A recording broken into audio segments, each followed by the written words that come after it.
Right, guys, I'm used to a mic, so I have to... Can everybody hear me clearly? Yeah? Great, fantastic. أعوذ بالله من الشيطان الرجيم بسم الله الرحمن الرحيم وصلى الله وسلم وبارك على سيدنا محمد وعلى آله وأصحابه أجمعين. Assalamu alaikum to everybody and good evening. And I've got to do an introduction of myself, haven't I? Yeah, so if you're... my name is Idris Watts, originally from Kent, Maidstone. You probably can tell by the accent. And when I was 18, I moved to Leeds to study Islamic studies at Leeds University in 1998. And then I became a Muslim studying Arabic studies in Leeds, my first year of studying. And then in my second year, I moved to Morocco because as part of our degree, we had to do a year abroad.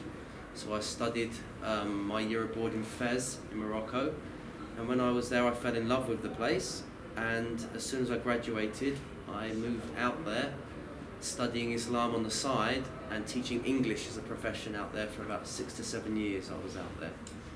And then I came back when I was 29, so between the ages of 18 to 29, I was back and forth in Morocco, coming back and forth between England and Morocco. And then I came back to England, and for the last 11 years, I've been teaching children and adult education in Islamic institutes and universities, and also in the last probably 3 to 4 years focusing on teaching a course called Connecting to the Quran, which is a 1-year Quranic Arabic course online and within Yorkshire and Lancashire. I teach that, and in the day doing counselling and therapy. And I'm currently on a 3-year training. My last year I'm starting next month. Based in somatic experiencing, the Modalities called, which is a body-based therapy, which I will explain a bit about today nearer the end of the talk. And I studied with people, I don't know if people are familiar with him, Hakeem Archuleta. I don't know if anyone's familiar with him. He's an American convert from the 70s, from California. He was in the heart of the hippie movement, the counterculture movement in the States, and then he became Muslim in the late 60s, and then he moved to England, studied homeopathy, and then he moved to Pakistan and studied traditional, what do you call it, naturopathy, is that what you call it, naturopathic medicine, like a traditional Hakim. And then he went back to America and he studied body-based therapies with Alexander Lowen and Peter Levine, and he is based in New Mexico now. So I studied with him long distance via the internet. So that's a bit of background about myself, and today we are going to look at Islam and mental health. Yeah, that's a slide I've got there, which is quite apt. We did not plan this, but it happens to be global or world mental health day, isn't it, today? And so it seems very apt to speak about this. And what I'm going to explore today is, which is becoming a more prevalent topic, is Islamic psychology and what's conducive to Islam when it comes to psychology and psychotherapy. And I said, in the last few years, I'd say in the last 5 years, it's really started building up, and there's many Muslims now sort of coming together to discuss this area and to see how can we integrate especially the current developments that have really come out in the late 90s and early 2000s up to today in neuroscience, and how do we understand them in the light of our tradition as Muslims. So, the first slide, if you just move on to the next one there, is Hakeem Archuleta. Is this United Nations? You're in the wrong place. Sorry. No problem. Hakeem Archuleta, he mentioned this term, which is actually a condition that someone can suffer from, which they call simultaneous nausea, which is the inability to perceive more than a single object at a time and integrate the components of a scene. i.e. we become so focused and fragmented in our attention that we can't integrate our full experience. And that is one of the main areas of where people really struggle with mental health, is when they cannot integrate their experience into their sort of understanding of who they are and who the world is and how they interact with it. And this is really what would I say? It's a real problem of our time. And one of the questions that's regularly raised, especially from traditional cultures, especially coming from Muslim culture, is why do we need psychology? Why do we need these psychotherapeutic practices when we have our tradition? Our elders, and throughout time, did we have this? Well, first of all, I ask this question, which is when we actually look at the Islamic tradition, throughout history there was therapeutic practices, and one of the most famous books that came out to highlight this was a book that was by Abu Zayd al-Balkhi, if people are familiar with it. There's a Muslim sister, what's her name, in the States through Khalil Center, who's got a talk on this. If you go to Khalil Center, she does a presentation on this on this specific book. But what I try to pose to people here is this question, is that when we look at the people of pre-modern era, many things that they did unconsciously and didn't have to spend a lot of time thinking about it or exerting themselves in it, because it was actually part of their daily life. Whilst today we have to, we can't take it for granted. It requires a lot of effort and a lot of finance as well to bring it into our life. What are those things? Let's look at, for example, diet. People of the past, they never really had to worry about what they put in their mouths. Most of the food that they ate daily was healthy, organic, and and it didn't damage them. Look at today. To eat healthy, you have to spend more money on it. You have to put more struggle in even obtaining it, because so much of the food that we consume today is actually bad for us. And so, yes, people of the past, they didn't worry about food.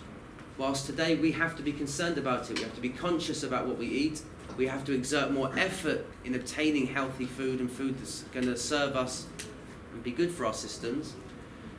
And we have to spend a lot of money on it as well, whilst people of the past didn't have to do that.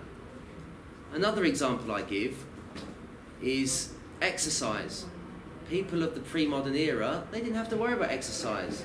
The thought of going to a gym and running on a conveyor belt in order to keep healthy and maintain their health would be insane, because just to do their daily chores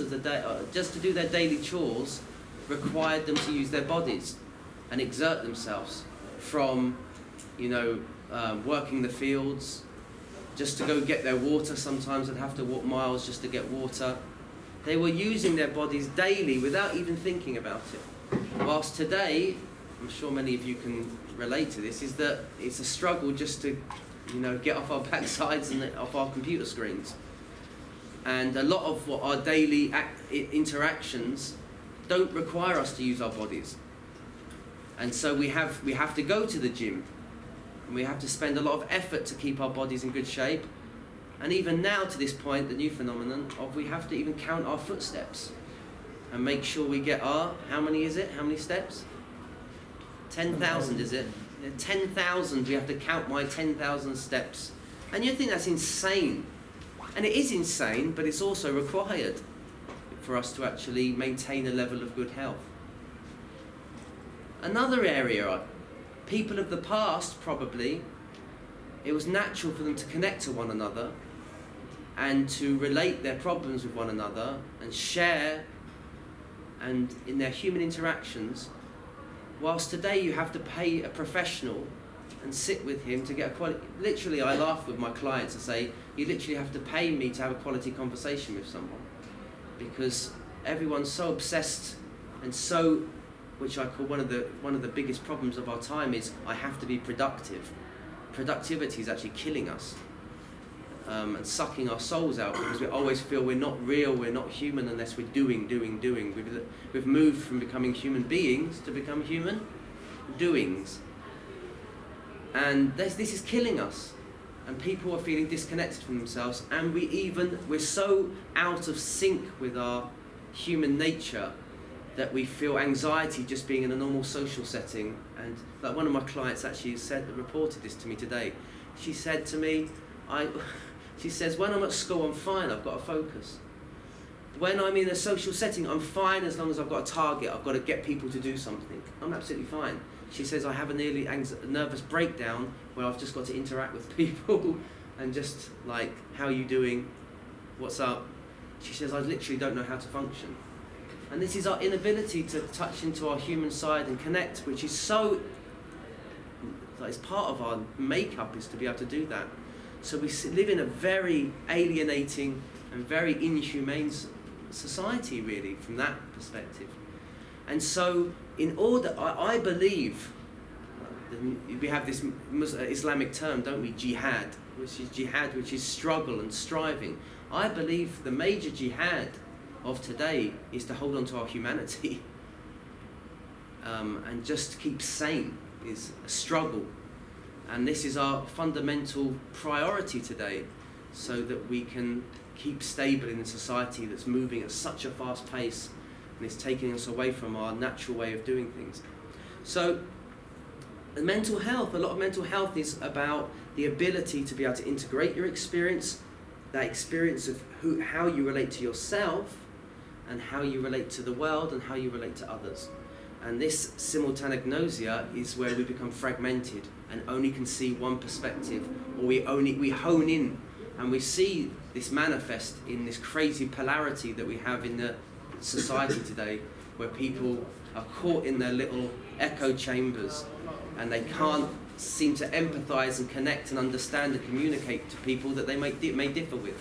And they see any sort of difference, any sort of thing that opposes their way as a threat to themselves. And this is unhealthy, because human beings are going to differ, and we have to learn to live with one another and be able to tolerate things that are not necessarily comfortable to us. And this is where mental health is so important for us to solve the problems in the world today. We have to be doing it from a very balanced and regulated place. I can't have a conversation with you if I don't feel regulated in myself. As soon as I start to feel dysregulated and threatened, all discourse goes out the window. It's impossible for you to have a conversation, because now it becomes a fight in order for me to hold my ground or assert myself, and that you can't have fruitful conversations from that place. So mental health is, and being able to regulate yourself, and that's what I'm going to talk about today, is fundamental for us to progress. So, what's Islam got to say about mental health? There's a beautiful hadith here, which is a saying of the Prophet ﷺ, peace and blessings be upon him, where he said, if you're going to ask God for something, then you should ask him for al-afiyah. And in this hadith he says, the companions, the students of the Prophet, peace and blessings be upon him, came to him, and they'd ask him questions and say, if I'm going to ask God for something, what should it be? And he says, you should ask for afwa wal-afiyah. And in Arabic this is beautiful, because both these words come from the same root, which is all Semitic languages like Hebrew, Arabic, Syriac, they go back to three-letter roots. So kitab, what's kitab mean? A book. People are familiar with that. And it comes from a three-letter root, which is kaf, ta, ba. Okay? And the afiyah and the afwa and the afu come from a three-letter root, which is ain, fa, waw. And the essential meaning of this word is about being something cut off but growing, which is interesting, because afu in Arabic, which I've translated as amnesty here, means that God forgives you, i.e. he severs the repercussions. Someone deserves, you've done something naughty, and then your parent comes up to you and they should ground you or should do whatever they're going to do, but they say, no, I'm going to let you off. That's afu. You deserve the repercussions, some sort of repercussions, but God lets you off. That's afu. And the afiyah, well-being, is that as if you're cut off from something that's detrimental so that you can grow. And so we translate the term afia usually as well-being. And so it's about the part, and from a mental health perspective, we can look at it as the past doesn't hold you, have a grip on you, and you're able to grow and move on from them. Or illness, you're able to heal from your illness, cut yourself off from your illness, and grow into something more healthy. So the Prophet Muhammad, peace and blessings be upon him, he said, if you're going to ask for something, ask for those two things: pardoning or amnesty and well-being. And then he says something very beautiful in his tradition. He says, because people have not been given anything better after certainty, which in Arabic is yaqeen. And certainty here is, we can look at it as certainty in faith. I am certain that God is in my life. I'm certain of my principles. Anything after faith, the best thing you can have after certainty is well-being. Now, why is certainty so important? Because the human being requires absolutes in their life. They have to have something that they can cling on. I learned this when I was teaching children in the after, we call it madrasa, after school, Islamic school. I used to, when I first started teaching them prayer and how to perform their ablutions, their wudu, I'd teach them like I studied. I'd say, well, this thing is necessary, this thing is recommended, this thing is, disliked. These are the things you should be aware of. And the kid looked at me in the eyes and says, do I have to do it or not do it?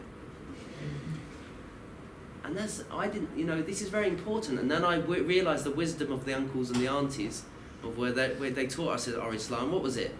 That's you don't do, that you have to do. And children at a certain stage in their development, they have to have absolutes. As their development as they grow in their development, then they're able to appreciate nuances. That life is not black and white, and there are certain nuances and subtleties. But at some stage in the development, they have to have absolutes in order for them to feel safe. And I do believe, it's a theory, that a lot of the anxieties that our youth are suffering from today is because we don't have absolutes. Everything's up for question. And people need some sort of stability, some anchors, as we call them, that they can hold on to and be certain of. And so the Prophet, peace and blessings be upon him, he's alluding to this point, is that certainty is a fundamental in life of things. Certain principles you need to hold on to in life. But if you don't have well-being, your certainty will break. It will start to crumble. I.e., say, this is a typical situation, someone feels dysregulated in themselves, say they're suffering from anxiety, they're suffering from depression, you'll often find what happens to them. Their beliefs, their core beliefs, start to become questionable to them, and they start to fall apart. And so well-being and certainty are very much interconnected with one another, and we need to, in order to have our certainty, we need to be looking at our well-being. It's very, very important. So our well-being is something that's very, very important to us in our life, as Muslims, and it was very much a focal point of the Prophet, peace and blessings be upon him. We have another beautiful hadith here that, it's become a bit of an in-word, or it's even becoming cliched now. People talk about trauma, don't they? Like trauma-informed. Are you trauma-informed? And that's what my training is in trauma. I'm a trauma therapist, and so this is very much the focus of my work. Is in a classical? How do we understand trauma from a classical perspective? I mean, trauma is a very interesting word. In Greek, it means a wound, and in German, Traum. My German is not there, but I've heard it means a dream. It means dreaming. Which is very interesting, because we see trauma is a rupture in your psyche. It's like a wound. Something has entered into your psyche, your sense of being, that's broken your sense of boundaries of who you are, and shakes your very fabric, and you have to heal that.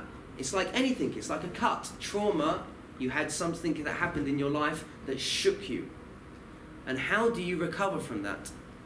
And what often happens with trauma is an incident or an event was so overwhelming for the individual that they disassociate. They drift off. You'll find this, some people report that when they had a traumatic event happen in their life where they were paralyzed by that event, that they literally project them as their own selves onto the wall, and they say, when I remember that event that happened to me, it's like I can see myself from down, like I'm looking down upon myself. And people who go into anesthesia in the surgery, people report that, don't they? They say that I could actually see myself in the surgery room, like looking above. So trauma causes people to go into dreamlike states and disassociate. In Arabic, I'm not really aware of a word, people might be able to inform me, that's really talks about trauma in that way. From a traditional Islamic point, we talk about trials and tribulations, really. Like for example, we have the word fitna. Are people familiar with the word fitna? So fitna is a beautiful word because fitna means something that shakes your core, or shakes the core of something and makes it disintegrate and then rebuilds at either at a higher level or just completely collapse. So fitna, one of the processes from this root fatana, is to take gold, a solid gold, and take it through the process where you extrapolate the pure gold from the actual raw mineral, material.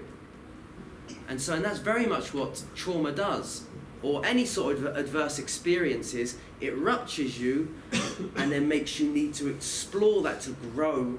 And when you do heal from that event, you actually become a more resilient and stronger person. And so the Prophet, peace and blessings be upon him, highlighted this in his tradition. He says, trials and tribulations are a fact of life. We're going to go through adverse experiences. And they'll be presented to hearts even as an interwoven mat is, bit by bit. So say you've got a mat, some matting, some material, and you've got the what do you call it, the weft and the, what is it they call it? The two, someone educate me. You've got the weave and you know what I'm talking about anyway, don't you? So those old classic, in Fez they have the old machines, in Pakistan they have them as well, isn't it? Where the guy's got the pedal and it's got the warp and the weave, I don't know. And the Prophet ﷺ, he's taking this, he's saying, this is really beautiful because he says our psyche is like that, it's like fabric, and it has all these sorts of fabrics interwoven with one another. And then something comes into it to rupture that fabric. And that is the heart. And then these trials and tribulations enter upon the heart, and if we allow that to the material, which is our heart here, to absorb it and leave it there, it starts to taint it. And so what's upon us is when a trial, it comes through into our fabric, we have to see how we can allow it to pass through us to the other side. He says, any heart which rejects them, I can move through them, these trials. He will be able to be pure. And purity from an Islamic perspective of the heart is that you see things as they truly are. You're able to see things with clarity and integrate them into your experience. That's what I was speaking about at the beginning. Whilst if that you allow that stain, that trial that's come into and caused a rupture to linger, it means it starts to deform and your perspective of yourself and the world around you, and you don't see things with clarity. The result is that the heart will be of two kinds, one dark and rusty, and look at the metaphor he uses here, it's really beautiful. He says like an overturned, I better finish this.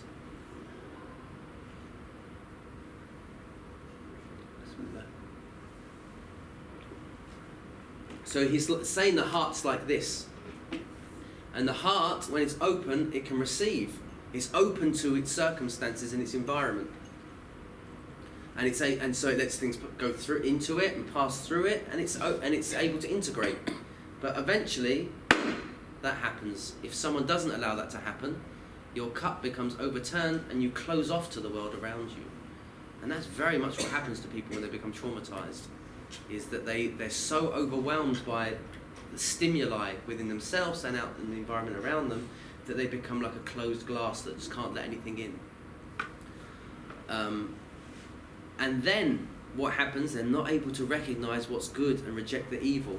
So their whole framework becomes distorted, and they become just overwhelmed. Whereas the other is white. It's not harmed by the trials, as long as the heavens and earth endure. If they continue in that vein, they're able to deal with any trial and tribulation that comes to them and pass through. So this is very much how we look at trials in Islamic sense, is that what does it fundamentally affect? It can affect the heart.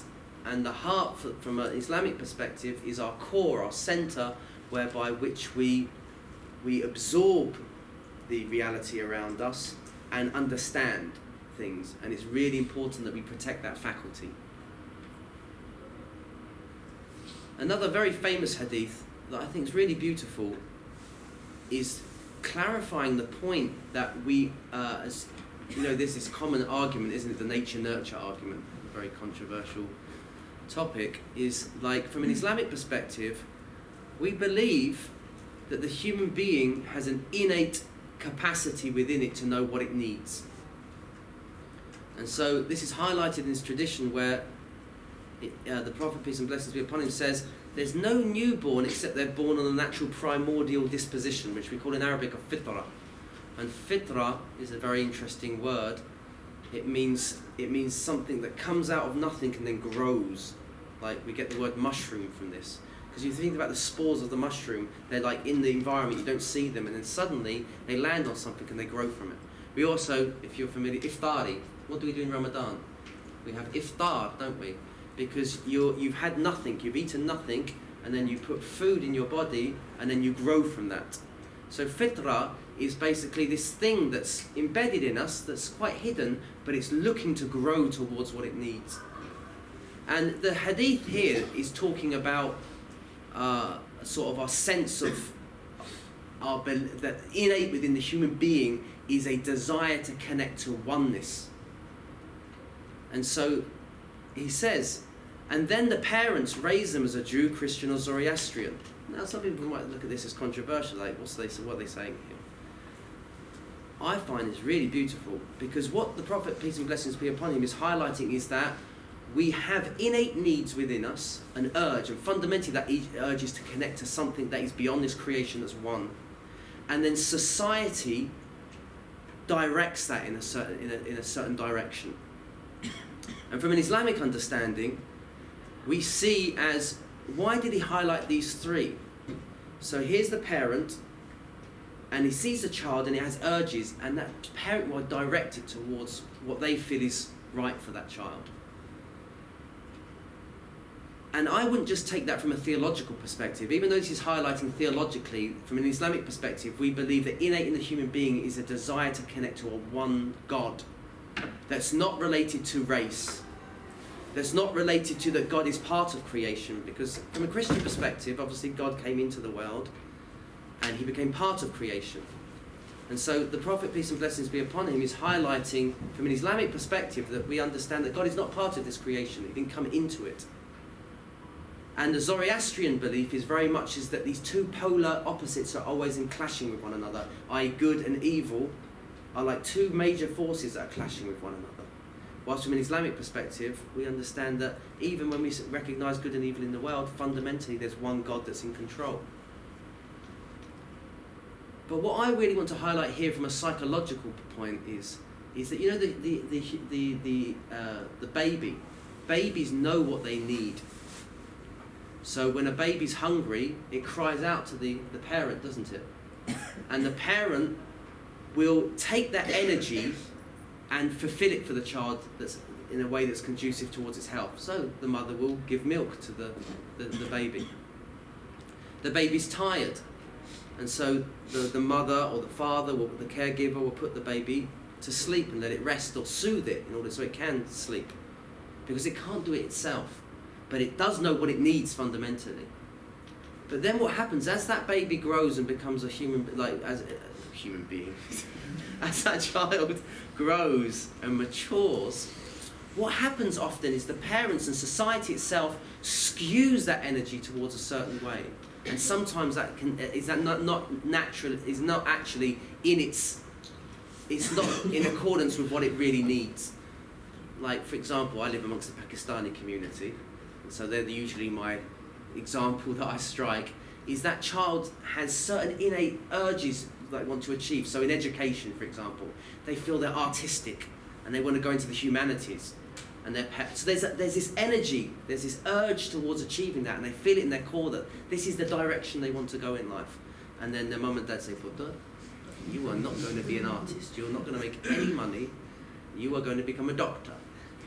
So they take that energy, that urge towards something, and they skew it for what they want.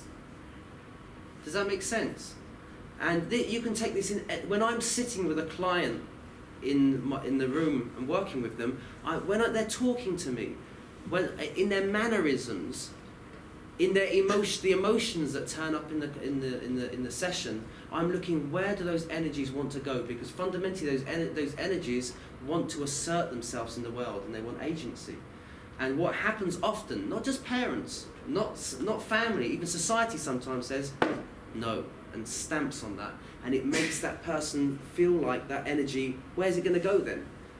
And if they're not fed those energies in a healthy way, they manifest in surreptitious ways, and they self-sabotage you. They sabotage where you want to go. So, for example, a classic stereotype that you'll see is and again I'm using an Asian example, do apologise, but there's the eldest sister or brother. They end up, because they've got a lot of siblings underneath them, they end up becoming like the parent for their younger siblings. It's a classic model here. And they lose out on their childhood because they feel that they had to look after others. And so when they become an adult, like, what often happens is, they didn't even choose the person that they wanted to marry. That's a classic situation in Asian community in places like Keighley and Bradford, is that they didn't necessarily choose the person they wanted to marry. So everything was dictated to them, and so at around 30 or 40, they just have a breakdown because they feel like they've not been able to assert themselves to their own agency in their life. And this is where mental health shows up. And I really feel that this tradition alludes to this point, is that we have innate urges and needs and drives that we have to channel, and we have to sometimes curb to some degree, so they're not chaotic, but we have to direct them towards something healthy they can attach to. Here's another tradition that I think is really beautiful in how the Prophet, peace and blessings be upon him, addressed situations where someone can go into dysfunction. So he says, be aware of God wherever you may be. So have a sense of this ultimate being, this absolute being in your life that you're trying to connect to. And obviously, if you're walking around your day and you're trying to be aware of God in your life, you're going to be sometimes cautious. You don't want to do the wrong thing. And of course, you end up at some point you will end up doing something wrong. That's just the nature of life. Is that we fall sometimes, and then. But what happens when you fall? This is what's so beautiful about this tradition. It says, be aware of God wherever you may be. And if you slip, then basically, if you commit a shameful deed, and the word in Arabic is sayyi'ah. Sayyi'ah literally means something that makes your face drop. It's that's why I'm translating it as shameful. Now, what happens if you do something shameful? If you do something and you're disappointed in yourself, you sort of close off, don't you? You feel like this. And that can become compounded, and what happens to people is that they end up going go into chronic shame, and chronic shame is like a shutdown response, whereby you don't want to you just want to run away from the world. You don't feel alive in yourself, and so the Prophet sort of addresses this issue. He says, whenever you do a shameful deed, what should you do? Follow it up with a beautiful one, a hasana. People translate it as a good deed, but hasan literally means something that's beautiful, that makes you open up to the world. Because beauty creates curiosity. If I'm sitting there depressed, and I'm such an idiot, I'm a loser, and then it's beautiful. I've got to be careful with my examples here. this beautiful cat walks past. And I go, oh. What's happened? Can you see the physiological reaction? You're in a shutdown response, and then you recognise something that's quite beautiful, like you connect to. It makes you come out of that shutdown response, and you want to connect. And so the Prophet's addressing this issue. When we go into a shutdown response because of something we've done and we feel bad about it, don't mull over it, because that make it worse, and you'll just keep going wanting to shut down and feel bad about yourself. Rather, do something good in the world. Do something beautiful in the world, and it brings you out of that shutdown response, and it actually makes you feel good about yourself. So this is a psychological approach to how to deal with chronic shame. It's quite beautiful. Is that make yourself feel like you're bringing goodness into the world, and it will make you feel good about yourself. And then he says, and this is the arena of personal development and working in yourself and exploring yourself, and deal with people with good character. Because it's in interacting with other people you really learn to grow and learn about yourself and be able to achieve your potential. You know, you can't be spiritual and hate people. You know, I love God. God, I love you. I just can't stand your creation. You know, it's like, you know, that typical stereotypical English guy living on the Costa del Sol. Say, love the Costa del Sol. Spain's brilliant, isn't it? But why can't all these people speak bloody English? You know, it's like you love the place, but you can't stand the actual inhabitants. And someone who's spiritual is engaged with the creation. And I believe this fundamentally from my own personal experiences. If you want to experience God, you have to experience what it's like to be. If you want to experience intimacy with God, you have to be intimate with another human being. If you've never experienced what it's like to connect to someone and fall in love with them and be intimate with them, then you'll never know what it's like to actually connect to God. It's through creation that we learn about God and we learn about ourselves. And I said mental health is all about connection to yourself and connection to others. And we are hurt and we are wounded in relationships, and we heal in relationships. And that's, if anyone's not married yet in this room, then just a forewarning for you is that the most intimate relationship you can ever have with a person is your mother and your father. They're the first real intimate relationships you have. And those sort of, and obviously our caregivers, God bless them, they never do a perfect job, and we never do a perfect job. So we're scarred sometimes in our relationships. And then we get married, and that's the second most intimate relationship. Those wounds that haven't been dealt with will manifest in our relationships with those people. And so and what often happens in relationships is people they can't deal with having to, you know, address those issues. They'd rather just blame the other person or blame the circumstances and run away from that.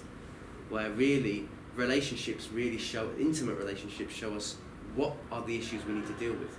So I really believe that relationships is the arena to heal our deepest wounds. And, you know, we get to explore where the work is.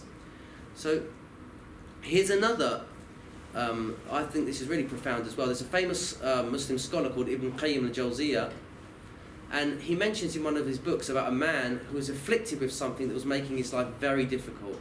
And if it were to prolong, it would affect his life detrimentally in this world and the next.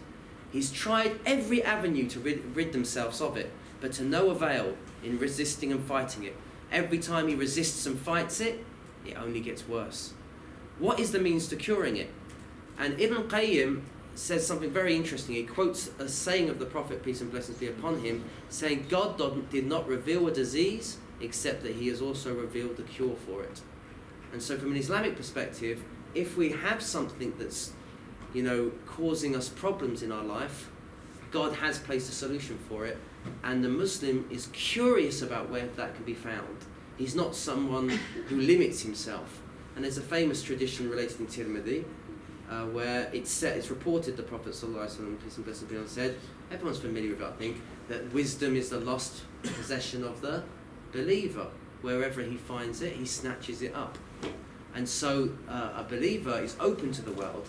He's not like, you know, closed off and saying, you know, this is the way we do things and we're not going to take from it all those gore and all those, you know.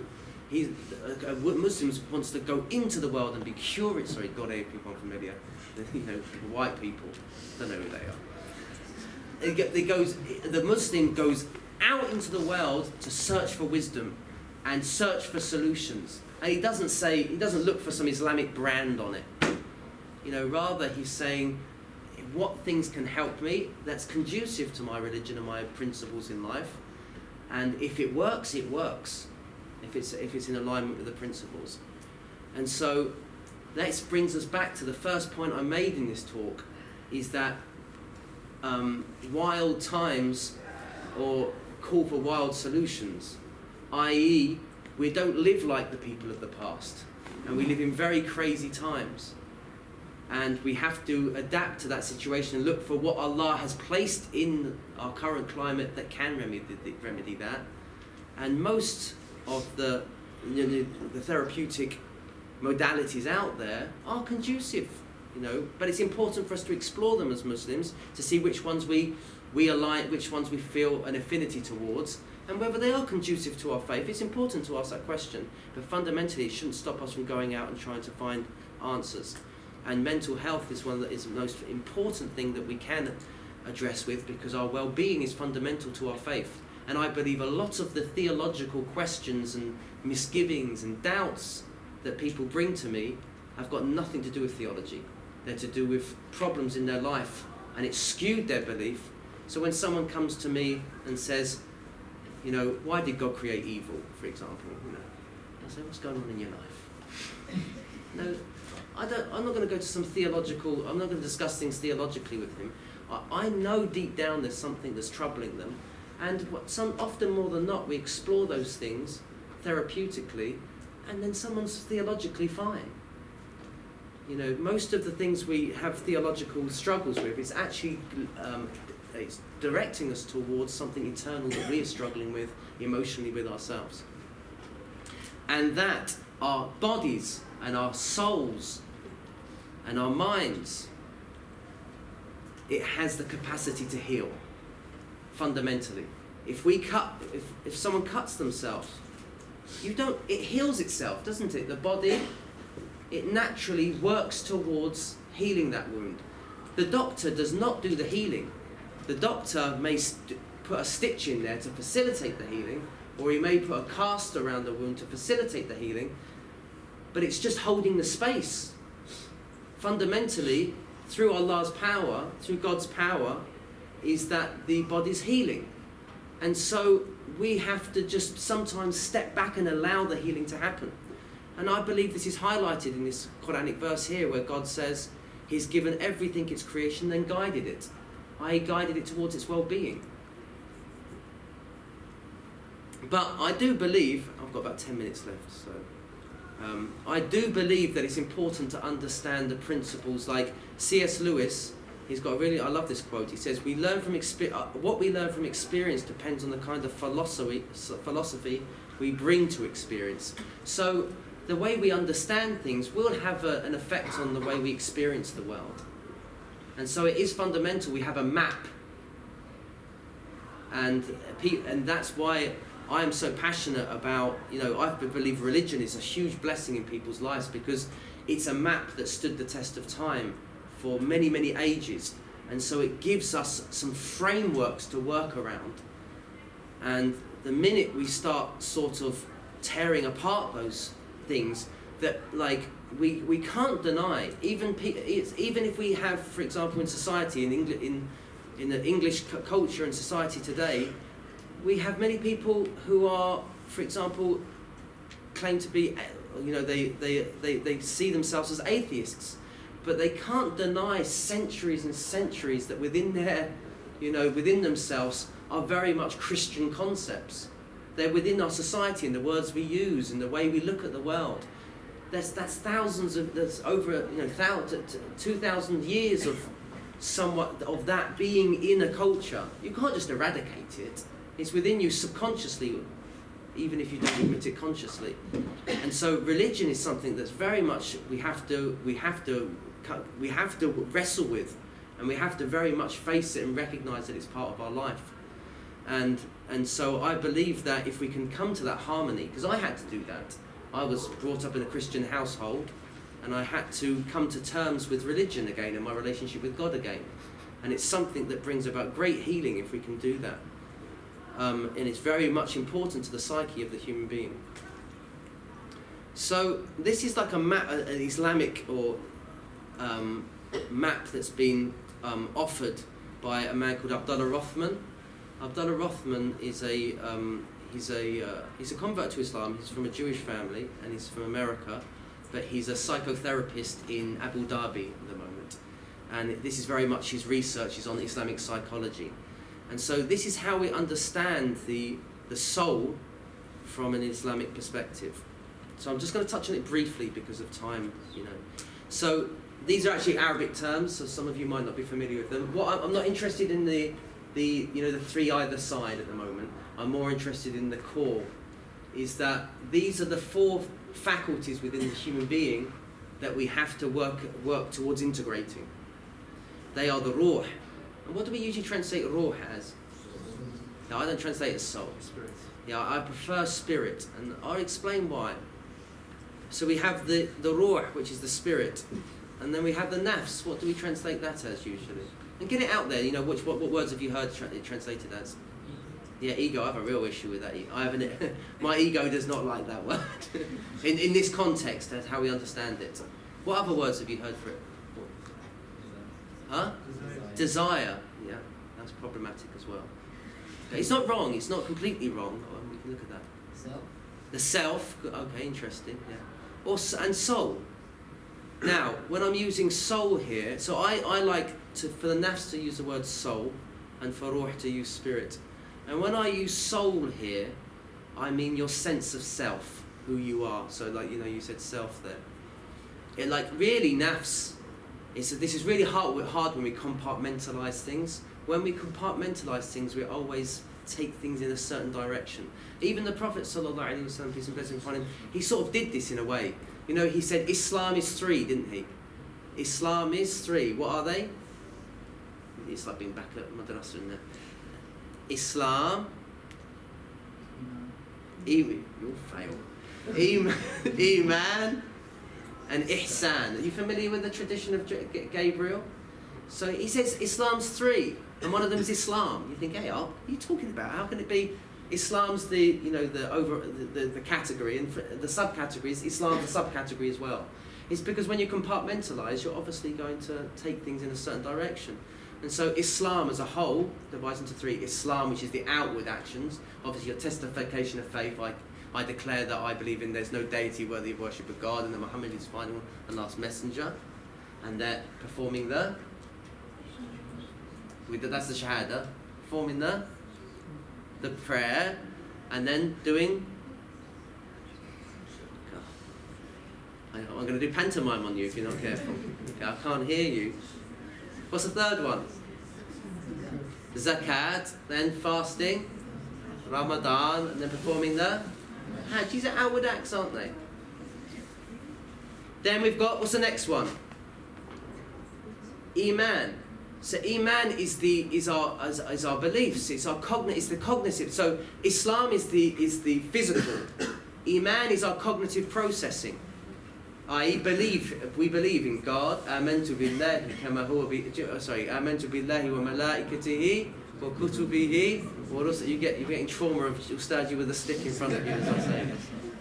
Well, kutubi. It's so funny. You memorise these things and then you ask people to translate them. So I don't know. It says these are your tenets of faith. You don't even know to translate them. So I believe in God and His angels and His books, the scriptures, blah blah blah blah, isn't it? And then ihsan is to actually embody those two, to integrate them into experience, to worship God as if you see Him, and know if you don't see Him, you can't experience that. Know that He sees you. So the nafs really is all of it, which is strange. But now we're compartmentalised. The nafs is your sense of self. But what I like to even look at it is it's like your body, who you are physically. And then we have the ruh. So we have to integrate these two things. My body needs things. It needs to eat, it needs to sleep, It needs to gratify its sexual appetites, its food, its appetites for food, and so forth and so forth. We have to listen to the body. We can't neglect it. And the ruh, the spirit, it wants to connect to something far higher than the body. It wants to sort of connect to everyone around it and connect to God Himself. And we have to balance those two things. We can't say the ruh's good and the nafs is bad. They're both as fundamental to one another. And even the ruh can go out of whack. The spirit can go out of whack. And the proof I use for this is, there's a tradition where one of the companions of the Prophet, peace and blessing upon him, called Salman al-Farisi, he was a Persian, he was called Salman. He went to visit his brother in religion, who was called Abu Darda. And when he visited him, Abu Darda was a proper ascetic. He was hardcore. And so Salman went to his house, and and Abu Darda put food on his plate. He put food before him. And he started eating. He says, "Aren't you going to eat with me?" He says, "No, I'm fasting." And then later on, they were going to go to bed. And he makes a bed for him. He says, "Sit in the bed, here's your bed. Made it for you, sleep." He says, "What about you? Are you sleeping?" He went, "No, I'm going to spend the night in prayer." And then in the morning, Salman saw his Abu Darda's wife, and she looked dishevelled. And he said, "Why are you in this state? What's wrong with you?" She went, "Oh, my husband's got no need of me. He's neglecting me and all sorts." And so Salman got really troubled by this. He said, "Abu Darda, what are you doing? This isn't the way of spirituality." And Abu Darda, if my memory serves me correctly, he gets vexed and he goes to the Prophet ﷺ, peace and blessing upon him. He says, "This guy won't get off my case. I'm doing my spirituality. He's ruining it." And the Prophet said, "What did he say?" And he said, "Such and such and such." He went, "No, he's right." He says, "Your eye has a right over you. I sleep." He says, "Your body has a right over you. Your family have a right over you." You've got to integrate these two things. And so usually the nafs, the whatever you want to call it, gets a bad rap, I think.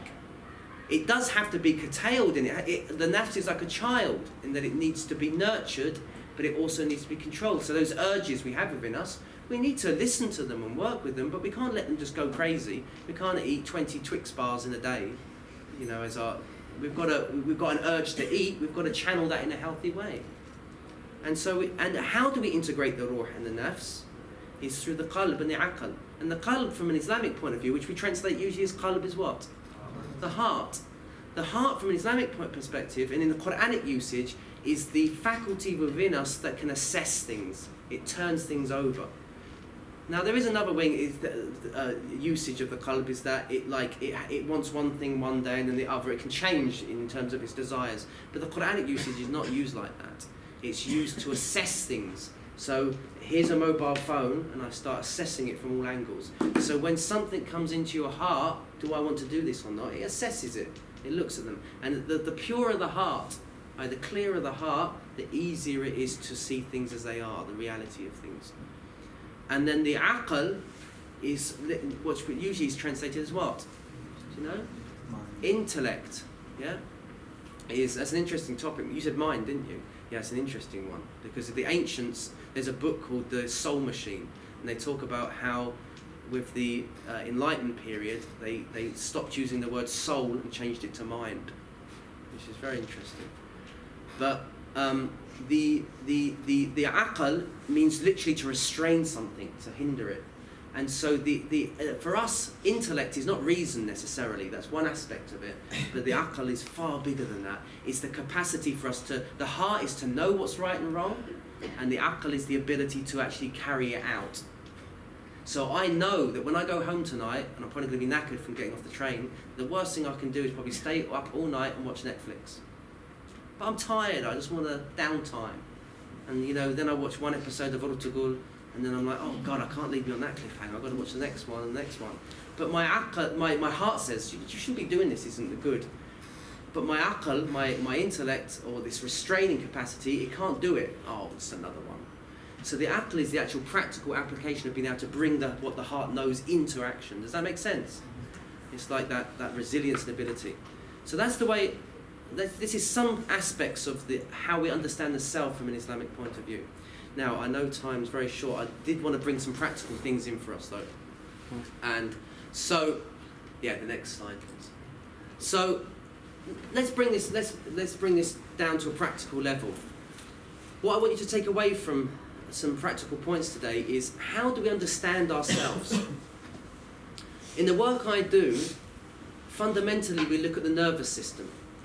And the nervous system is a hierarchical system that moves and shifts between different states. The first state, and this is a theory, it's called Polyvagal Theory, that's been proposed by Stephen Porges, but it's used by many, many people in the therapeutic world because it actually works, is that we have the first state we call ventral vagal. Ventral vagal is when you feel calm in yourself. You know, you're sitting in this lecture theatre and you're engaged, you're just taking in the information I'm saying, and you're going, yeah, I'm feeling it. And you're feeling alive and connected to what's being shared. And then at some points, obviously, because I'm talking for an hour, what's going to happen to your thoughts, your mind?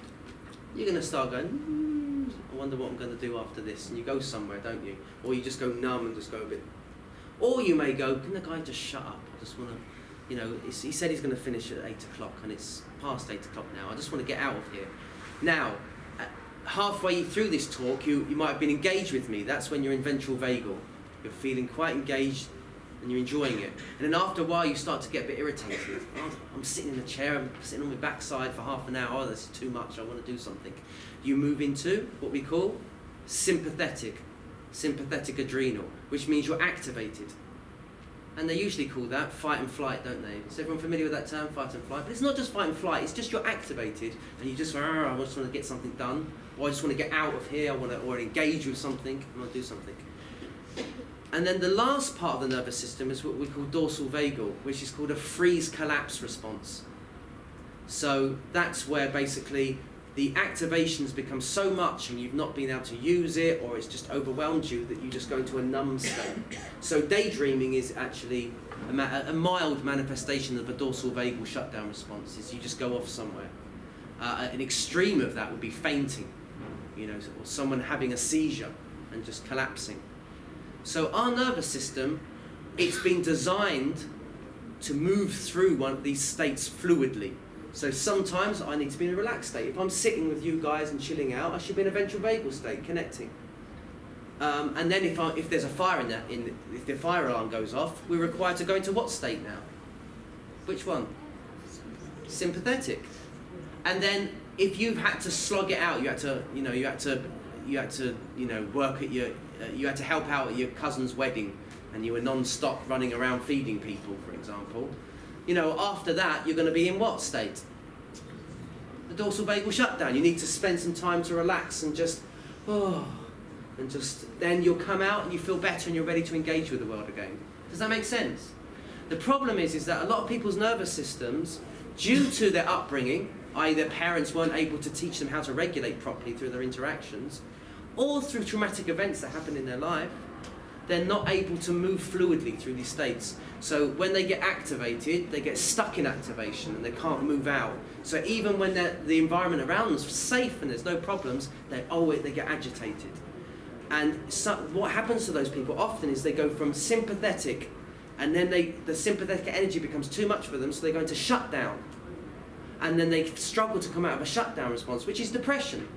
What we see as depression from a neurobiological perspective is a dorsal vagal shutdown response. That's all it is. And then what happens is, when someone's in a dorsal vagal shutdown, they need to come out in order to engage again. And what often happens for those people is, when they come out of a dorsal vagal shutdown, they experience that energy again, but it feels too activating and they go back into shutdown. Does that make sense? I don't know if any of you can relate to this and they've experienced this. Like, people that suffer from anxiety generally suffer from depression as well, because you go between these two states. Anxiety is overstimulation of the sympathetic adrenal, and depression is a dorsal vagal shutdown response. And people struggle to come out of these states. And so these states are expressed in the way even we speak. If someone says to me today, it's too much. This information's just too much for me. You've overwhelmed me. Which state are they in? Dorsal vagal shutdown. So listen to the way you speak and people speak, and you can detect which, you can start diagnosing them. You know, your friends and say, oh, you happen to be the dorsal vagal shutdown response. And if someone's, like, for example, says, oh, God, I just want to, I want to smack him in the face. Why won't he shut up? Which state are they in? Sympathetic. And what often happens in a session, in therapy, someone will say at the end of the session, you know what, it's not as bad as I made it out to be. I think I was making a bit too much of it. I actually feel all right now. Which state are they in? They're in ventral vagal. So my thing is, analyse in your day, check in, where are you in your nervous system? And if you're in sympathetic, or if you're in dorsal vagal shutdown, that is where you have to tend to yourself. And the way I want to look at you, to look at your nervous systems, is like this little baby here that you've got. You know, that little thing you take so much care of, give so much attention. If this phone suddenly shows 20%, what should you do? What would you do? When do you start charging your mobile phone? What percentage is your phone on? Because this will tell you how you treat your nervous system. Who waits until 1%? Oi! Tells me a lot about you. Who has to have it 100% all the time? Oh, you're on top of things. That might be a bit OCD-ish, but... But so say I start feeling sympathetic activation, that means I need to slow things down. Now, some people might say, oh, I've only got 20% left. Let's use it as much as I possibly can. And what that's going to do is your phone's going to go into a dorsal vagal shutdown. Does that make sense? So when your nervous system, I want you to look at your nervous system like battery life. Check in, where are you? Oh, it's been a long day, 20%, I think. So now you have to, but I've still got so much more to do. And how do you bring it out of sympathetic or shutdown? You have to think about those things that you really connect to in your life. There's different ways we could bring out. Fundamentally, the way we bring ourselves out of activation or shutdown is we can tend to ourselves, and that's through mindful practices, or not just mindful practices. It could be walking around the park, isn't it? You go outside and you just walk and you connect to nature, or you go to an art gallery if that's your thing. And you observe, because what you're doing is you're going out of yourself and being curious in all those activities, or you're being curious about your own inner processing, and it brings someone out of a shutdown response or brings them out of activation. So you have to ask, what are your resources in your life? What things do you do that make you feel like, a bit better about yourself? That could be connecting to someone that you really feel understands you. It could be doing artwork. It could be music. It could be nature walks. It could be anything. And usually it's things that, if you look back in your childhood, things that you connected to as a child. Things that you really like to do. So, for example, I'll give you an example. I used to love climbing. I love the gym rope. I don't know what it was about the gym rope, but I like climbing it. So what I do now is, and you know what happens as an adult, you say, well, that's so childish, I'm not going to do anything like that anymore. So what I do is I do those indoor wall climbing things. So I connect to something that I really connected to as a child in those, those times when you were free, no worries in the world. And sometimes all I need to do is I come out of Keighley and go up to the Salt and Pepper, which is this scenic part, and I look down on Keighley and it looks so small. And I just say, oh, you're not such a big deal anymore. That's what we do in our little towns in Yorkshire. So it's just something where you can look at something from a bigger perspective. Does that make sense? And check in your nervous system, how's it feeling? Because your body's going to speak to you and tell you where your nervous system's at. I can tell where people are at just by handshakes. I can tell when someone's in sympathetic. If they're in sympathetic, they have maybe clammy hands, hot. If they've got really bad cold circulation, you can check the next person next to you. You can check where they're in there, which part of the nervous system. Some people complain about poor circulation, don't they? They say, I'm always feeling cold. Yeah? I won't ask who's like that. That's because what happens when you go into a dorsal vagal shutdown response, or even sympathetic, the heat in your body goes to the major organs to keep them safe. And then when you feel safe and you can relax, that heat starts to disperse through your body again. Does that make sense? So people, once they feel relaxed, they start feeling their face warms up and they feel a bit more comfortable. They feel their hands are nice and warm, and they, even their feet feel like warmth going to their feet. That's someone coming out of either sympathetic or a dorsal vagal shutdown. You'll find a really good technique, like when you go into a sympathetic or dorsal vagal shutdown, you become hypervigilant. You start you can't see the bigger picture. So a very simple technique, and like mobile phones naturally put us into sympathetic state because we're like this. It makes your focus narrow and it puts you into a hypervigilant state. So a little exercise you can do is you get your fingers like this and you try to hold them in the same, like in your vision at one time, and it forces you just to pan out. And what often happens when you do this, you get to the point where I can't see my fingers anymore, so I'm about there, I can still see them, is that a breath comes up. You go like this, and what that is your nervous system coming out of a sympathetic or a shutdown response. Another classic one is breath work. Now you have to be careful with breath work though, because breath work can actually cause more anxiety for some people. But one breath technique you can do is you breathe in 4, hold for 7, and release 8 very slowly, because the exhalation puts you into a parasympathetic state, a rest and digest state, whilst inhalation puts you into a sympathetic state. So people who are stressed, they go to shallow breathing, don't they? So your breath is telling you where you're at in your nervous system. And so a way to get out of that, but it's got to be gentle. It can't be like, I'm stressed, I'm going to do a breathing exercise, here we go. That's not gonna. You've got to have a soft attitude around it. So you basically first of all relax, orient in your room, and just check out things that you feel comfortable. This is another thing: is moving of the neck in a relaxing fashion and looking round, because it makes the body just let go of its defences, and then you go.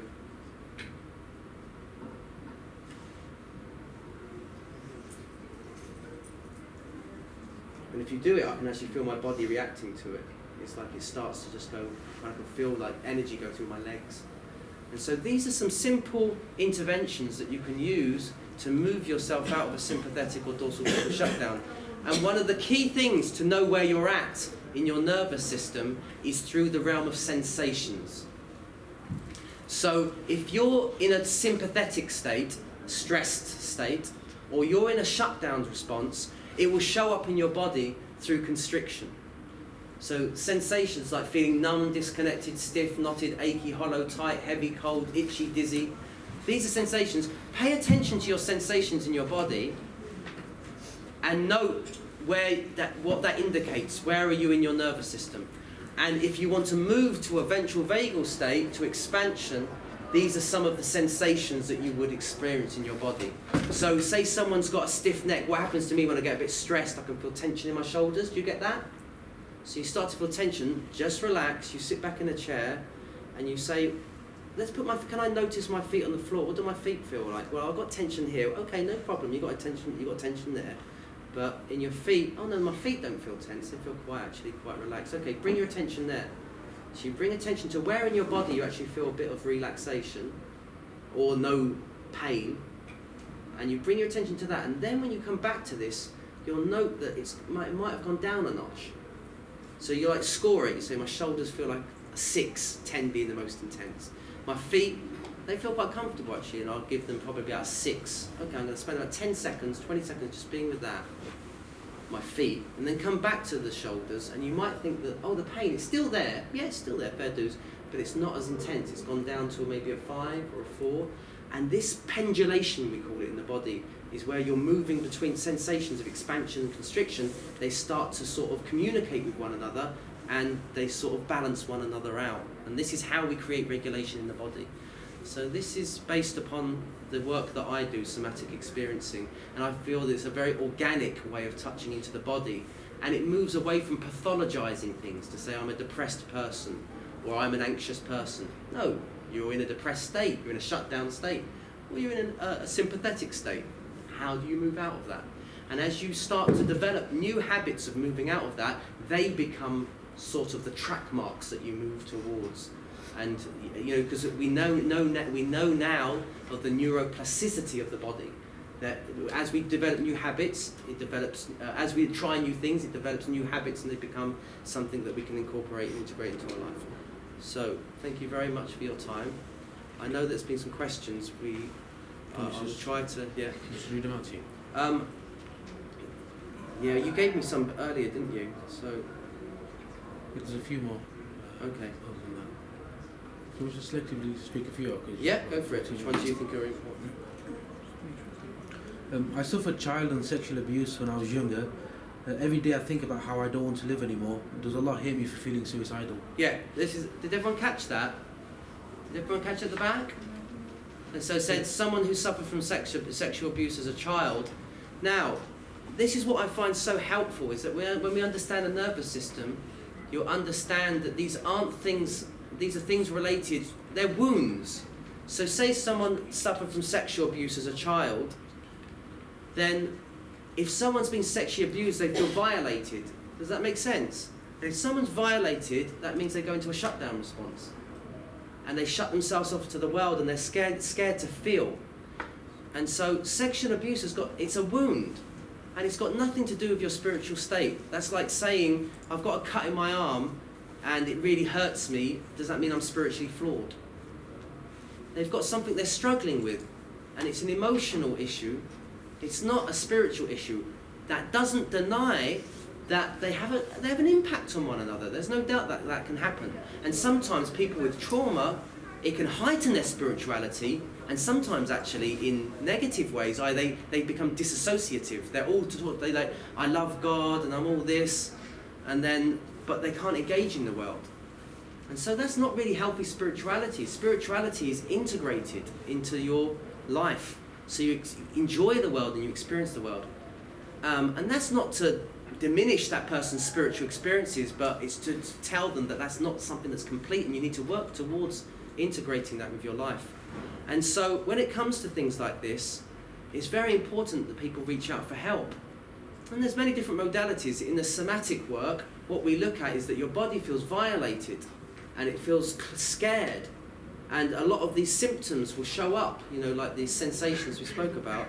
And it's how to invite aliveness back into your body and feel agency again and feel strength so that you can actually engage with yourself and your vitality in the world around you. So it's not that it affects your spirituality, but it can have an impact on it. There's no doubt about that. But I think it's really important that people not pathologize these things and see that this is a wound and I can heal from it. And there are tools and modalities out there that can remedy these situations. So the next question was, how can I make people aware that my depression or low mood could be a medical depression as opposed to, say, spiritual? Yeah, so depression, is it a spiritual issue or is it a medical issue? Well, I'll take you back to the map. What is depression? It's a dorsal vagal shutdown response. Now, depression can have an impact on your spirituality, but fundamentally, it's a biological response. And it's something that you can come out of. And I've already provided sort of tools in order for someone to work with their depression. And it's not just a physiological thing. It is physiological, but then because of the physiological impact of you feeling down, you then develop psychological beliefs about yourself. I'm not worthy, and I'm unlovable, and I can't achieve anything. And so we don't just work with the body, we have to work with that psychological element as well, but we have to combine these two things. And in a lot of traditional psychotherapy, the body's actually neglected this area. We call it a bottom-up approach by working with the body first, and then we have top-down approaches, which is working with the psychology of those things.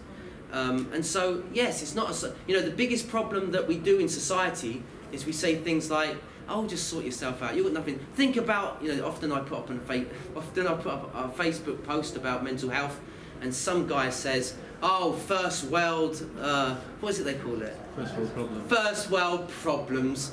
Think you've got problems? What about all those people suffering in Syria and so forth? Now, that's not to dismiss those people going through very difficult situations, but, these are things that we have to address. And you can't just talk, if someone's feeling distressed, you can't just say, sort yourself out. Has that ever happened? Has that ever helped somebody? Like, sort yourself out. No, that person needs to connect. And do you know what I really like about the somatic work is, it's very practical. You know, for some people, they feel a bit, speaking about feelings and all this sort of stuff. So when we go to somatic, we say, I'm experiencing this in my body. It takes away from that. You don't have to say, I love myself, and, you know, I'm beautiful, and tell myself affirmations and all this sort of stuff. That most men, you know, most men are like, you what? Or, you know, most Yorkshire people is like, you know, the best you can get out of a Yorkshire person as a compliment is, it's all right. You know, this is the people that I'm dealing with. And so when we deal from a somatic perspective, I think it's actually a lot healthier and digestible for people, palatable for people. Okay. There's some asking about if they can have access to the PowerPoint afterwards. That's fine. I can share that. I'll put them as JPEG files, and then I'll WhatsApp them to Ahmad, and he can share them out. Okay. So starting to refresh yourself. So one of the questions is about whether antidepressants put you into a lower spiritual state because they change your state of consciousness. Yeah. So pharmaceutical, like, you know, do drugs affect your state? Now, this is you know, there's a lot of back and forth with this. Well, from my understanding from my teachers, first of all, I'm not a psychiatrist, so I can't give any advice about the use of drugs. But sometimes I've found with my clients, some people, the ideal is that you don't need drugs. The ideal is that you can tap into your own inner resources and process them. And that's the healthiest way, because you're relying on your own system to do it. But sometimes people are not in that frame of mind to be able to do that. So say someone's in a depressive state and it's really difficult for them to sort of you know, regulate themselves. And so the ideal is that in the short term, sometimes we do need medication to help us. And that's not, that's not some sort of spiritual deficiency, and drugs can help, but it's really important that you reach out to people, it's like psychiatrists who are well informed about the dangers of, you know, they don't put their 100% conviction in drugs because they have their huge limitation drugs. And so the ideal is that we use drugs in a small dosage, and then we see how we work with that dosage, and we might need a little bit more, and we work with that, and then at the same time we're seeking therapy at the same time. And so the ideal is that eventually we can let go of the use of dependency on drugs, and then we can actually tap into our own inner resources to come out of these states. That's what we want to do fundamentally.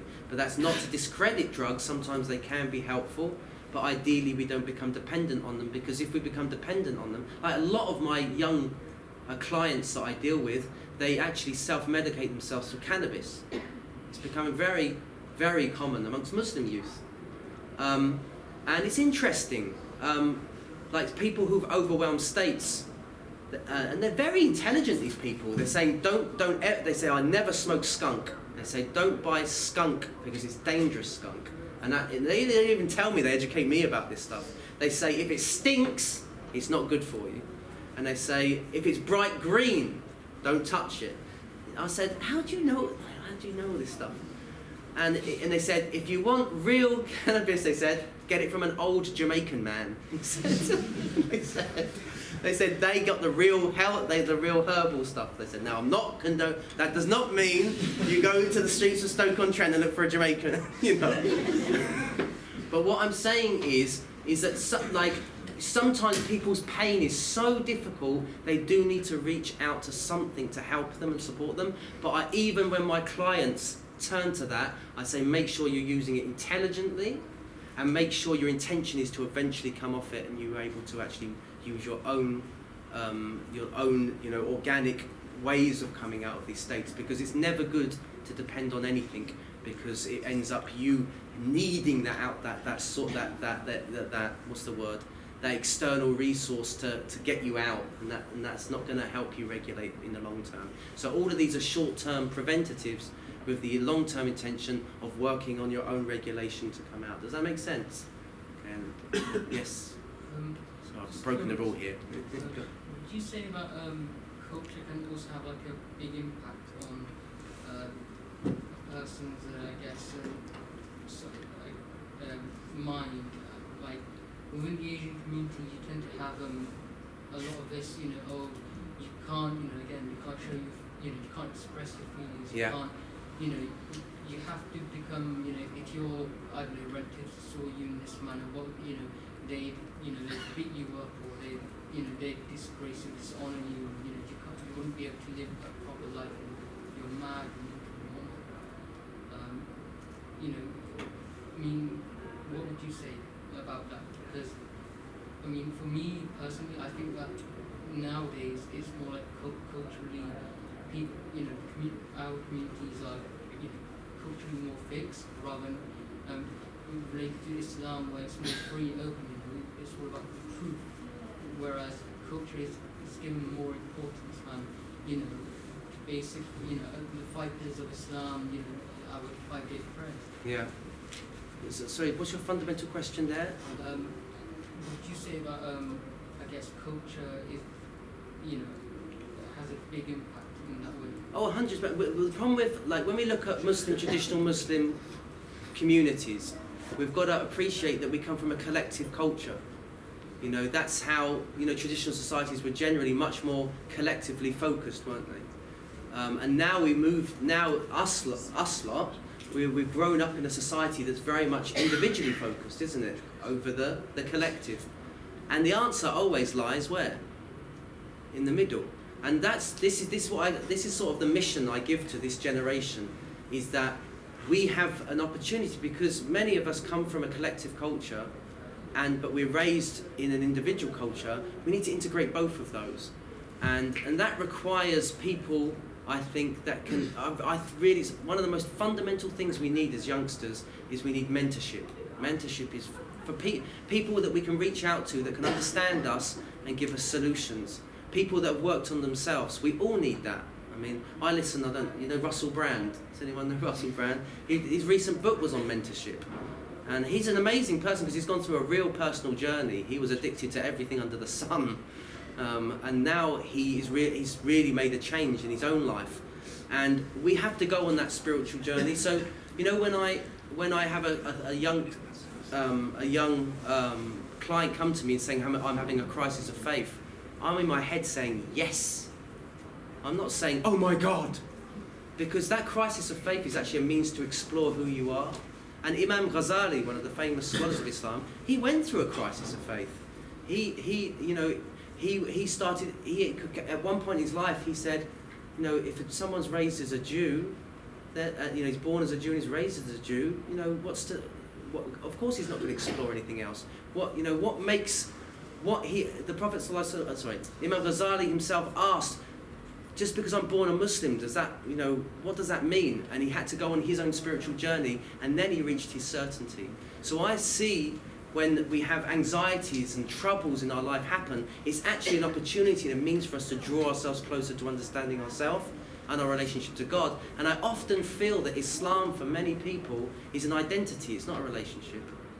We talk about identity politics, but that's most of us as Muslims. We identify as a Muslim as an identity. I'm an Asian and I was born as a Muslim, or an Arab, or whatever you were. But do we have deep relationships with ourselves and God? And that's a personal journey. And I believe that we can, through our challenges and our struggles, it's God wanting us to actually draw Him closer to us. And that requires, sometimes we can't do it alone. We do need people that we can reach out to, and we need good mentors that have done a bit of journeying themselves to help us with that process, who we can look up to. I don't know if that answers your question in any way. But it is healthy to question your culture, but it's not that we have to make any decisions. When I was 18, I didn't know what I wanted in life. I've finally discovered my career, the career that I want to go down at the age of 37. And it took me years of searching and trying to find what I wanted to do. So you don't have to make your mind up. The culture today says, this is who you are. You have to identify with that. And there's so much pressure put on us. Rather, it's a process. You say, I feel like this at the moment, and I want to explore and see where this takes me. You don't have to make decisions at your age, but this society wants everyone to grow up earlier than that, quicker than they do, and that we have to be ready to put our 2 feet forward and go on that journey. And it's scary, but we have to have people around us to support us in that as well. So I think mentorship's really fundamental. I always say academic Islam academic Islam will not save your children's faith. You know, going to a madrasa after school will not. I'm not dismissing that. I'm not saying that isn't important. But if it becomes an academic exercise, we've got academic pressure on kids at school. If they go from the pressures of school and then into a madrasa after school, it gets stressful. And I believe that can cause atheism in our community. You know, people are just like fed up. I'm tired of this pressure, and religion just feels like a pressure. While religion fundamentally should be a relationship that you have that's a pillar of support, like a pillar of strength for you in your life to make sense of the world around you. I think we need to wrap up there because my train's at 15 minutes past. Thank you.